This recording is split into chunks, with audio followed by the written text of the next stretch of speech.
आजही तो दिवस आठवला की तिच्या मस्तकाची शीर हलते आणि घरातल्या त्याला हकलून द्यावे अशी तीव्र इच्छा तिच्या मनात होती. त्यातूनच आजकाल त्याचे डेअरिंग वाढलेले होते. नवरा म्हणून ती आता त्याचा विचार देखील करू शकत नव्हती. फक्त 2 वेळेच्या अन्नाला मोहताज झालेला हा माणूस रस्त्यावर कुठे टाचा घालून मरू नये म्हणून तिने त्याला आश्रय दिला होता. तिने डोळे मिटले आणि डोळ्यासमोर मागील 20 वर्षाचा चित्रपट उभा राहिला.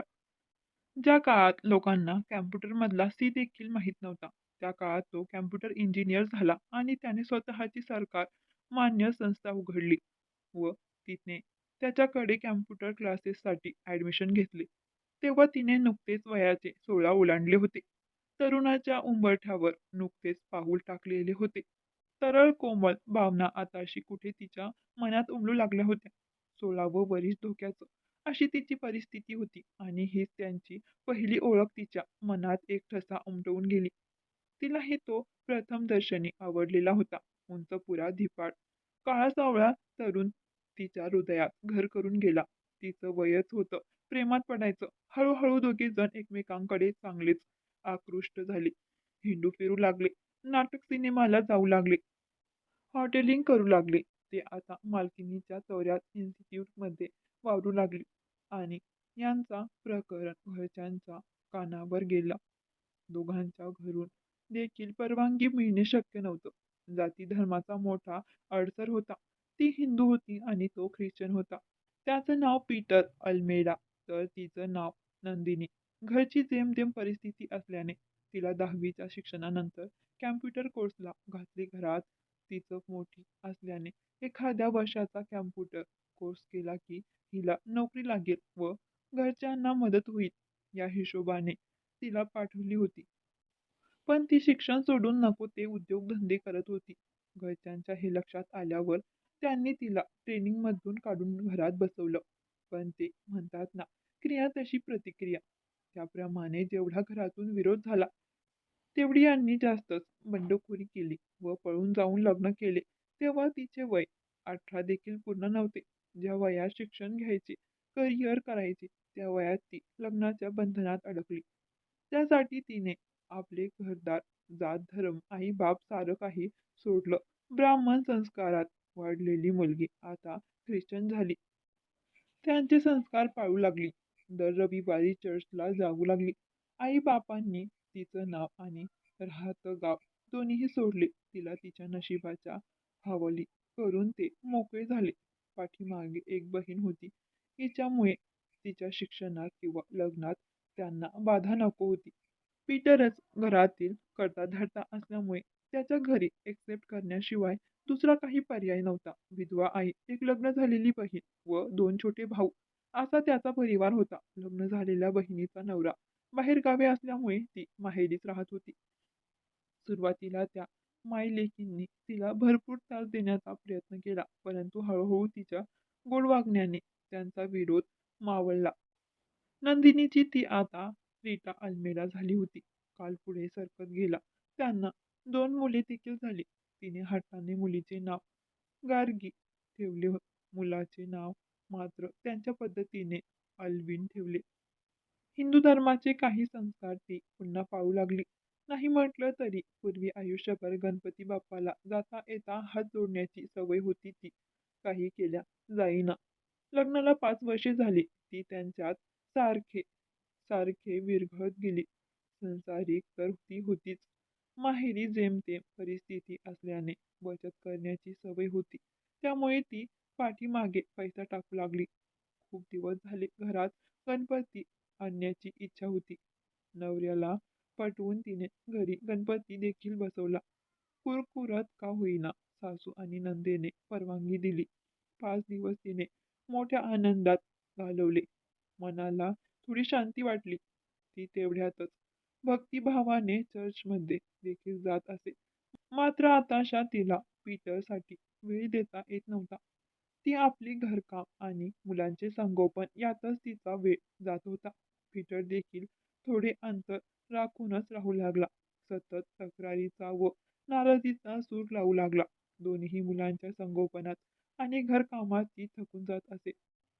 त्याला मात्र पहिल्यासारखीच बायको नटून-थटून आपल्या स्वागताला टवटवीत दिसली पाहिजे, असे वाटते असे. ती मुलांची आई झाली होती. ती पण तो मात्र अजून नवराच राहिला होता. तो मात्र बाप झाला नव्हता. त्याचे कॅम्प्युटर इन्स्टिट्यूट मात्र जोराने चालत होती. हातात पैसा खुळत होता. मग त्याला चारी दिशांनी पाय फुटतात. एकदा गंमत म्हणून तो डान्स बारमध्ये मित्रांबरोबर गेला. दारूचे संस्कार तर त्याच्यावर लहानपणापासून होतेच. तेथे नाचणाऱ्या मुलींमध्ये सपना नावाची डान्सर त्याला आवडली. तिच्यासाठी तो रोज रोज डान्स बारमध्ये जाऊ लागला. तिच्यावर नोट उडवू लागला. इकडे शश मात्र घरात पैसे देईना. जेमतेम घर चालवणे पुरता पैसा तिच्या हाती पडू लागला. इंग्लिश मीडियम मध्ये शिकणाऱ्या मुलांची आबाळ होऊ लागली.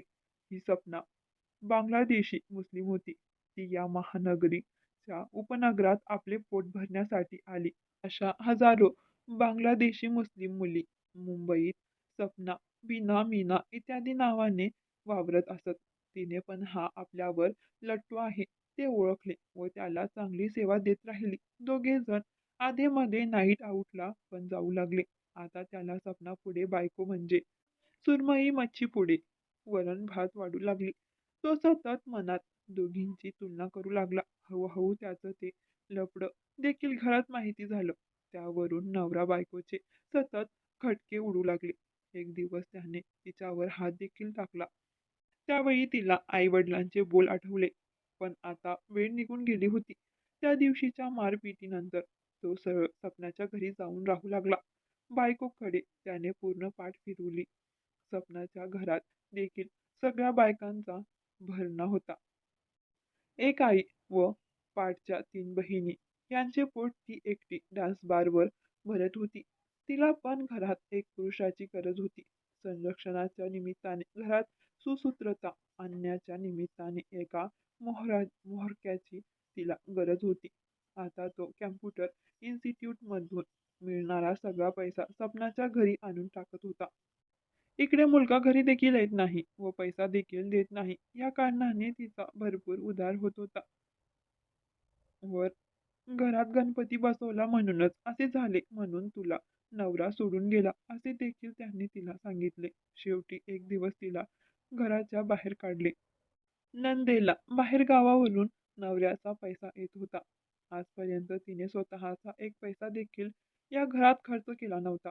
आता मात्र मायलेकींची त्या पैशात चांगले भागत होते. प्रश्न होता नंदिनीचा. माहेरी जायला तोंड नव्हते. सासरी कोणी घरात घेत नव्हते. 2 वेळीच्या खाण्याचे देखील वांदे होते. त्यात मुलांना घेऊन ती कुठे जाणार? एकटी असती तर जीव तरी दिला असता. पण आता या 2 मुलांच्या प्रेमाच्या बेड्या तिला मागे खेचत होत्या. अचानक तिला आपण साठवलेल्या पैशांची आठवण झाली. लहानपणी आई-बापांनी लावलेली बचतीची सवय आज कामाला आली होती. बँकेत जाऊन तिने बघितले तर जवळ-जवळ 2.5 लाख रुपये रक्कम तिच्या नावाने होती. तिला तर एकदम खुळचाच सिम-सिम असे झाले. त्या काळी 2.5 लाख म्हणजे खूप होते. त्यात तिने रेडीमेड कपड्यांचे दुकान Gargi readymade for all family नावाने टाकले. टेलरिंगचा कोर्स केला. रेडीमेड ब्लाऊजसाठी एक वेगळा विभाग ठेवला. त्यासाठी स्त्रिया आपली साडी घेऊन प्रत्येक मॅचिंग सेंटरमध्ये फिरत असत व मॅचिंग रंगाचा कपडा निवडून ब्लाऊज शिवायला टाकत.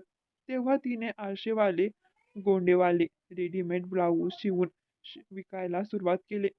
त्या व्यवसायाचे खरी फाउंडर ती होती. लगेच काही जादूची काडी फिरली नाही, पण व्यवसायातले चढ उतार बघत बघत हळूहळू तिचा जम बसत गेला. आता तर तिचे ब्लाऊज परदेशात देखील एक्सपोर्ट होऊ लागले. मग तिने इतर सगळे विभाग बंद करून फक्त रेडीमेड ब्लाऊजवरती लक्ष केंद्रित केले. 4 मशीन टाकून त्यावर कामासाठी व विक्रीसाठी मुली ठेवून ती आता गल्ल्यावर बसू लागली. बघता बघता 15 वर्षांचा काळ कसा गेला कळलेच नाही. मुले मोठी झाली. मुलगा इंजिनिअरिंगला तर मुलगी कॉलेजात जाऊ लागली. तारुण्याचा बहर ओसरून ती आता 40शीला आली. पिकलेले केस डोक्यात डोकावू लागले. नवलहसे न संतापे अशा वृत्तीने ती जीवन जगत होती. तारुण्यात आई-बाबाचे न ऐकता एकदा केलेल्या चुकीचे परिमार्जन तिने पुरेपूर केलेले होते. आपल्या आईचे झालेले हाल मुलांनी लहानपणापासून पाहिल्यामुळे मुले पण एकदम समंजस निघाली. दुपारी 1 ते 3 जेवणाची वेळ आपला डब्बा ती कामाला असलेल्या मुलींबरोबर बसून खात असे.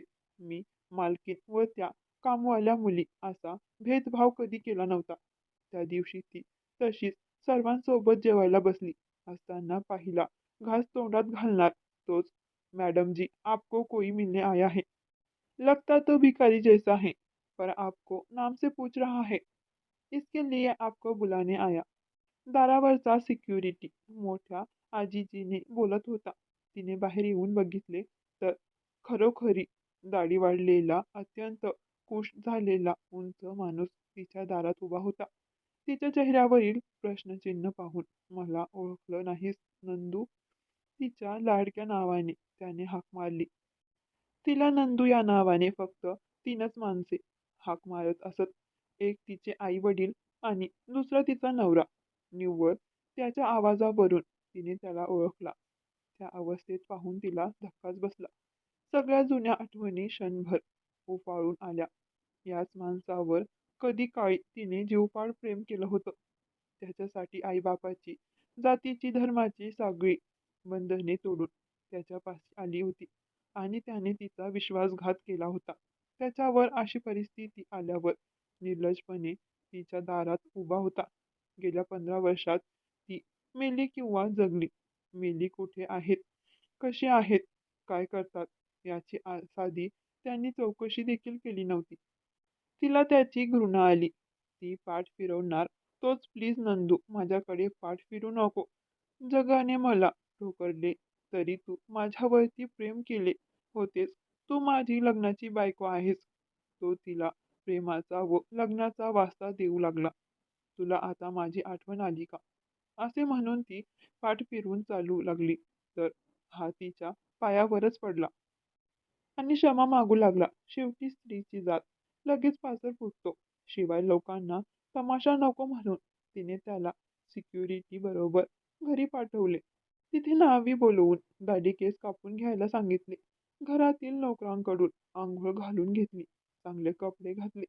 तेव्हा कुठे तो ओळखून आला, ज्याच्या उंचापुरा धिप्पाड शरीरावर कधी काळी आपण प्रेम केले होते.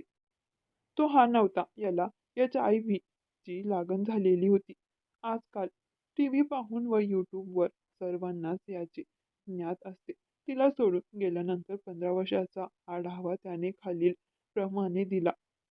सुरुवातीची 2-4 वर्ष सपनाच्या फॅमिलीबरोबर चांगली गेली. हा जे पण कामावर होता ते सारे तिच्या फॅमिलीला देत होता. पण त्या साऱ्यांना छान शौकीची सवय लागलेली.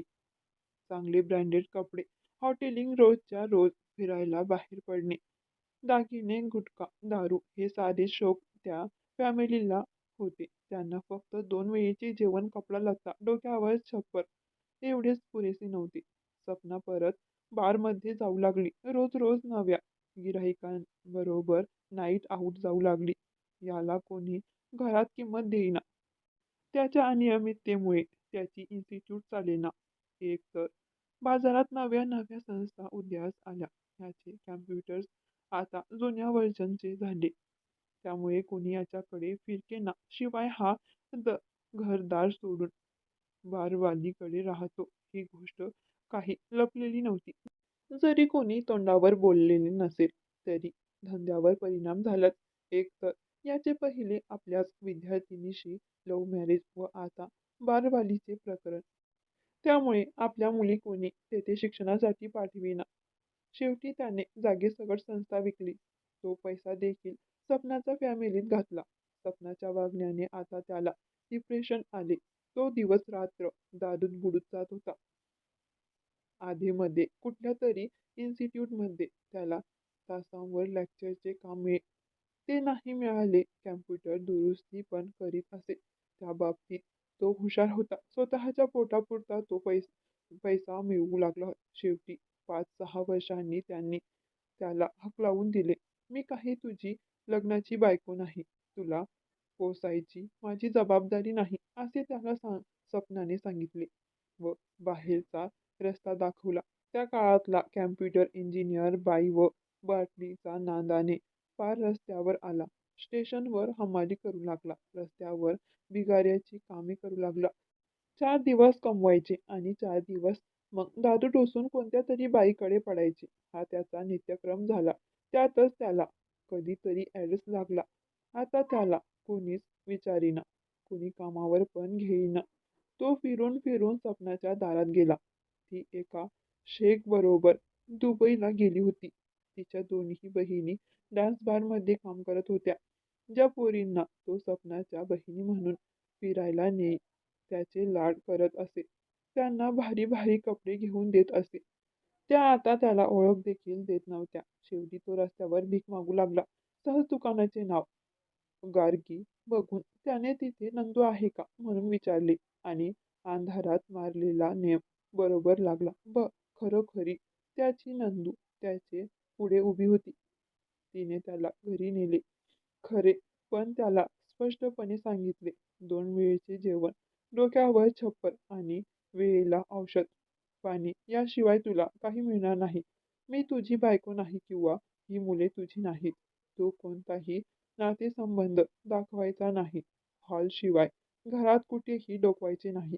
मुलांना बाप म्हणून ओळख दाखवायची नाही. या सर्व अटीवर तो तेथे राहण्यास तयार झाला. 2 टाइम व्यवस्थित जेवण, औषध, उपचार. त्यामुळे तो जरा तरतरीत झाला. त्याच्यातील नवरा पुरुष पुन्हा जागा झाला. त्याला आता हे घर वर घरातील माणसे त्याच्यावर हक्क वाटू लागला. एकदा ती नसताना मुलांना त्याने मी तुमचा बाप आहे हे, पण तुमची आई मला नीट वागवत नाही अशी तक्रार देखील केली. त्यावर मुलांनी त्याला साफ धुडकावून लागले.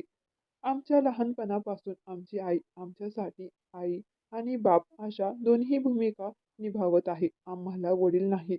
संध्याकाळी मुलांनी आईला सांगितले, तू जो माणूस घरात आणून ठेवला आहेस तो फक्त आमचा फिजिकल बाप आहे. बाकी त्याचा आमचा काही संबंध नाही. तू आम्हाला लहानाचे मोठे केले आहेस आणि आता तो आमच्यावर बापाचा अधिकार गाजवतोय. तू याला घरात ठेवू नको.